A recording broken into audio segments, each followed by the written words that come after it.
including the father being given primary residential care of the children.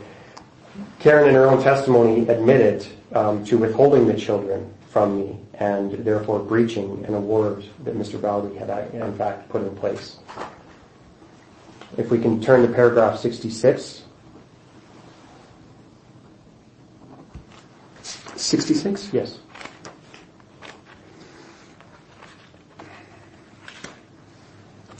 This paragraph in particular revolves around the involvement of a psychologist, and it goes to show the importance of having a psychologist involved in such files like this. The psychological testing also involved specific psychological tests related to violence, suicide, and alcohol abuse. Dr. Lukey found that the father was within the normal range for the test designed to indicate the potential for child abuse. Further, none of the test results gave any indication of suicidal ideas or intent, given the father's low score on the assessment scale indicating the potential for alcohol or other abuse. Now I bring this in because Karen, during her testimony, did allude to the fact that I allegedly made some reference to not being happy with myself and everything else. And I think this attests to the importance of having a psychologist involved and the tests that they would administer. If we can turn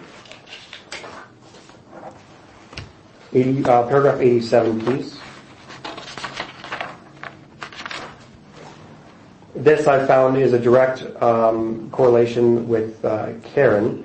So paragraph 87 says, Ms. Chandler expressed concern that the mother appeared to think that extracurricular activity should take precedence over the child's relationship with her father. On my question about extracurricular activities for this child at the age of 3 or 4, Ms. Chandler stated that the developmental tasks of children at this age are to develop loving, secure, and trusting relationships with both of their parents.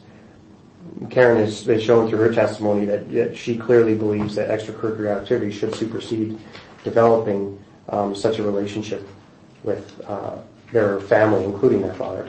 When was that introduced?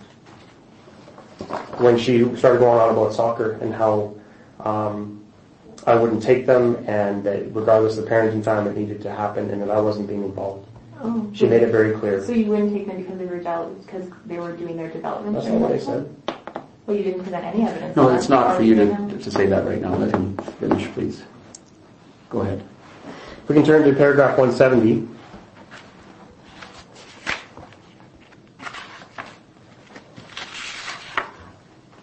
So 170. The father has indeed wished to have a meaningful relationship with his daughter, and that he has relentlessly pursued. So I'm sorry. 170. Right. And just towards the top. It's the very first, towards the right-hand side of the page. The father has frequently. The father has indeed. Oh, sorry. Yeah. Okay. The father has indeed wished to have a meaningful relationship with his daughter, and that he has relentlessly pursued that relationship in the face of the mother and her family, who have equally relentlessly thwarted that relationship. The father has frequently put his relationship with his daughter well ahead of his own comfort and convenience. And I think this directly relates to some of the situations that I've been faced with, and that I always and will continue to put them first.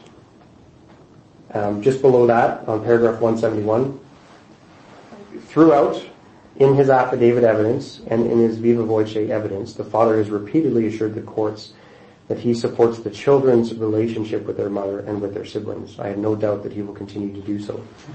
I recognize that it was one single witness, but she made it very, very clear that I will do anything that I can to ensure my relationship with my children continues.